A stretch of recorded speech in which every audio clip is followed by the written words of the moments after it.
భూములు గుంజుకోవడానికి భయపడి మేము తెలుగుదేశానికి ఓటేసినామని చెప్పడం జరుగుతుంది. అంటే అంత పరిస్థితి మేము మా చేతులారుగా మమ్మల్ని ఎవరు ఓడగొట్టలే. మేము కొన్ని తప్పుదారులు చేయడం వల్లనే మేము ఓడిపోయినాం తప్ప ఏదో వాళ్ళు. దాంతోపాటు ఇసుక పాలసీ ఒకటి కూడా మాకు అది ఒక పెద్ద మైనస్.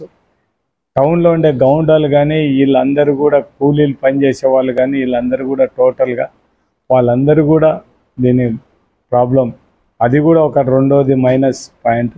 మూడోది మందుబాబులు అంతా కూడా ఎక్కడ కూడా ఏ రాజకీయ పార్టీ కానీ మేము మందు దండిగా ఇస్తాం, మీరు మంచి మందు తాగండి మీ సంసారాలలో పోగొట్టుకొని చెప్పే నాయకులు ఎవరిని చూడలేం కానీ ఇప్పుడు కొత్తగా మనం చూడడం జరిగింది. మీకు మందు ఇచ్చేస్తాము, నాణ్యమైన మందు ఇస్తాం, తక్కువ రేటుకి ఇస్తాం, బాగా తాగండి అని చెప్పే నాయకులు మనం అందరం చూస్తున్నాం. కాబట్టి ఇప్పుడు అదే ఒకటి. మూడు ఇంకా లేడీస్కు మాత్రం మేము ఆ రోజే చెప్పడం జరిగింది, మొత్తం మనం కూడా లేడీస్కి ఉచిత బస్సు ప్రయాణం ఇచ్చేస్తామని చెప్పడం జరిగింది.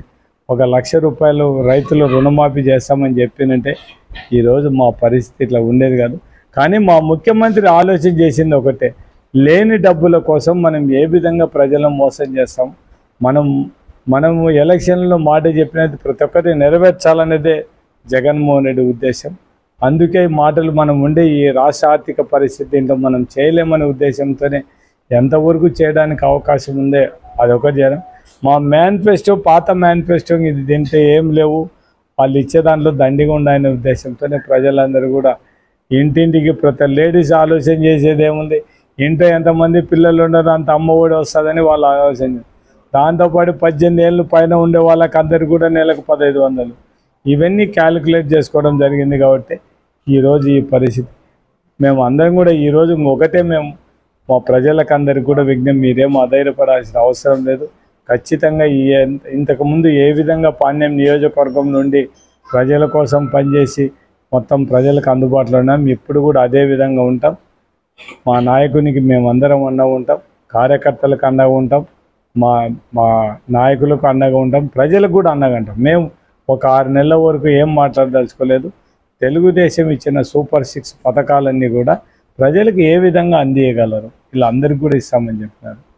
మేము అంతకుముందు కులం చూడలేదు, మతం చూడలేదు, పార్టీ చూడలేదు. ఇప్పుడు కూడా అదే విధంగా వస్తాయా రావనే చూడాలి.